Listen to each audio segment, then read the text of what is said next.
Si Sir Jeremiah Su may tanong, salamat po sa tanong nyo sir, kung pwede ba daw basain yung aso, hindi naman totally paliguan dahil sa sobrang init ng panahon ngayon. And totoo naman guys, no, sobrang init ng panahon, kaya magtungo na kayo sa Manalo Resort Hotel sa Barangay Mahabang Parang, Binangonan.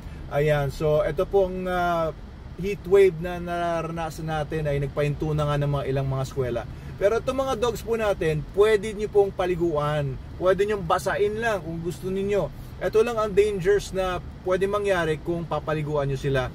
Number one, pwede po silang mababad sa tubig at magka-hypothermia, masyado namang bumaba yung temperatura. Iiwasan nyo rin po yun kasi negative din naman po yun. Pangalawa, kung sobrang init po ng aso ninyo, tapos bigla na lang po siyang paliguan ng malamig na tubig, baka po mapasma yung aso nyo or parang ma-shock naman yung katawan ng aso nyo. Kaya pwede yung paliguan po, basain ng dahan-dahan lang, konti-konti lang po muna.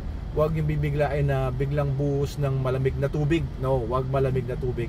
Lukewarm water lang or regular temperature water. Huwag din yung mainit na tubig, of course. Okay, so pwede rin mangyari yan kapag binabad nyo sa tubig yung aso ninyo or nabababad siya dahil binabasahan nyo siya. Pwede rin naman maging source yan ng bacterial growth or magkakaroon po ngayon ng bacterial proliferation sa balat niya, lalo na kung mga thick-haired breeds yan, matagal matuyo yung balahibo tapos hindi nyo tinuyo agad. Pwede pong mangyari na yung aso ninyo naman po ay babaho or magkakaroon ng hot spots or iba pang mga problema sa balat. So if you're going to bathe your dog also, use Super Dog Soap or Super Dog Shampoo kasi yung mga ingredients niyan hindi po yung mga harsh ingredients at hindi po sila magkukos ng kung anumang mga problems sa skin at napakaganda po ng resulta, lalo na kung Super Dog Soap. Try nyo yung black, ayan, or eto ngayon meron tayong minty cool na Super Dog Soap na pag pinaligo ay malalamigan pa yung aso nyo kasi meron siyang mint ingredient. Ayan, so you can try that. Pwede nyo siyang spray. Ayan, and ito pa isang tip, do not feed your dog during the daytime, feed your dog during the night time pag medyo malamig na.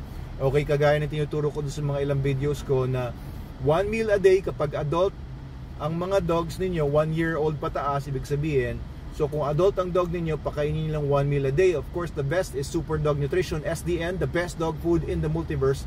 Kapag pinapakain nyo kasi ng SDN, yun na kailangan magbigay ng kahit ano pang supplements, vitamins, kung ano pang mga pampagana or pampalaki, growth boosters, at kung ano-ano. Kompleto na po yung SDN.